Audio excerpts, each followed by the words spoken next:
All right, gang, got a little something to show you today. We have a set of heat-resistant barbecue gloves from Mountain Grillers. They're extreme heat-resistant gloves for barbecuing at high temperatures, fire pits, barbecues, anything like that, where you need a little bit of extra protection from the heat. These are 18 inches, so they cover most of your forearm, depending on the size of your arms. They are a neoprene coated cotton, which means they are going to be heat resistant up to about 930, 940-ish degrees. They kind of got a rubberized type finish. That's the neoprene, but the inside is a cotton. So it's very soft on the inside. It's not like a rubber feeling on the inside of these.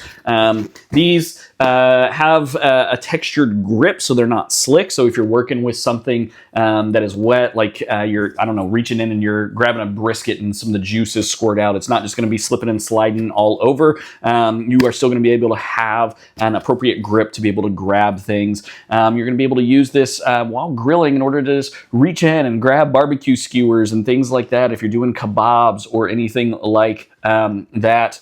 Ultimately, these are a great addition for anybody's barbecue, whether it's handling food or handling grilling equipment while you're working on them. It's great. It's also great to keep things from popping and ending up on you. These end up being waterproof, stain-proof, slip-proof, all of that. It is fairly breathable. You don't feel like your arms are getting sweaty or suffocating inside of these as well. They're kind of a one-size-fits-all kind of deal, but they fit my hands pretty well. I have pretty large hands. I think if you are looking for a good option, if maybe you do a lot of grilling yourself or you got a griller in your life and they're looking for something like this, I think this is a great option. Check them out. They're made by Mountain Grillers. I think you're going to love them.